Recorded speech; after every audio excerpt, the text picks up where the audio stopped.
So this is my first stop on the Darth Maul frame.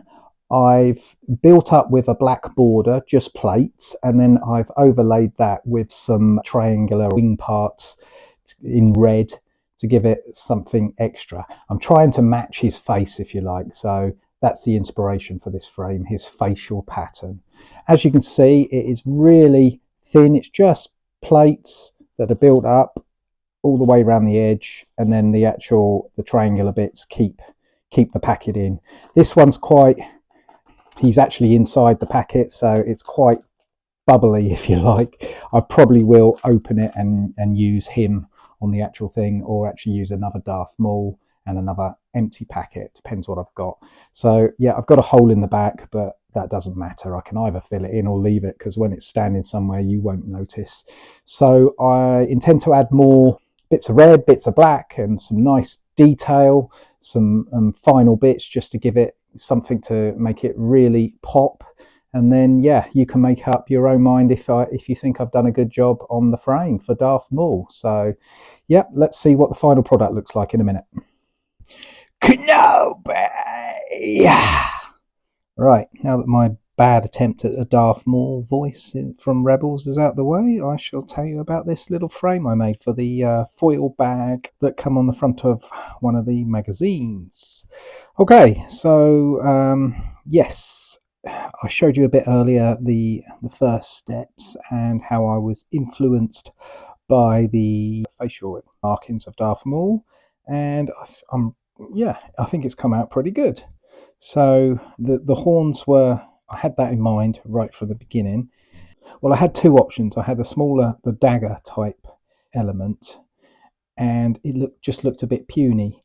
So I added these, I don't know what they are, tail pieces of some animal or something like that. But for some reason I had quite a few in my parts collection, and I think they've worked really well, and they fit the size of the frame. So although the dagger elements are maybe a better shape, I think these just give it more presence. Yeah, I'm pretty happy with how that looks. It looks pretty menacing. So the black and red color scheme works really well and shows off exactly what he is. You know, he's menacing in color, full color. So yeah, these parts I had from the pick a brick wall and never found a use for them, and when it's standing, it's ideal really. So that's worked really well. On the back, what a surprise, piece missing, again not needed. The actual figure himself, I wasn't going to open him, but then I had the other Darth Maul, or another one from the Clone Wars that's a recent edition. Let me show you him next to Maul that's here, and he is not as impressive, and I wanted the correct one from the paper, from this foil bag, so I opened the foil bag and put it in, but that's all right.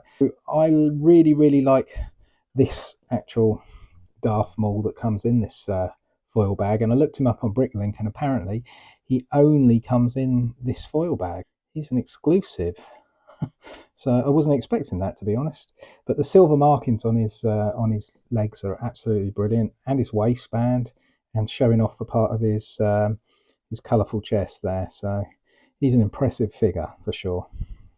What else can I tell you about this? Lots of plates, lots of curved plates, lots of black and red bits, really. I think the actual picture or video actually just speaks for itself, what it looks like. There's not a lot else left to say about it, apart from it's a really nice, colourful addition to my frames that I'm building over time for these foil bags and paper bags. Yeah, I really hope you find some inspiration maybe to make your own frames for your foil bags, or maybe even your poly bags. I mentioned before that I'm not going to do that for the other types of poly bags, but there's plenty of these paper bags as they are now coming out. I will just keep making away until I build the whole collection, and then I have to decide what I'm going to do with them. But yeah, that will wrap up Darth Maul. Thank you very much for watching. Please like and subscribe, all that normal stuff, and I really appreciate it. See you again soon.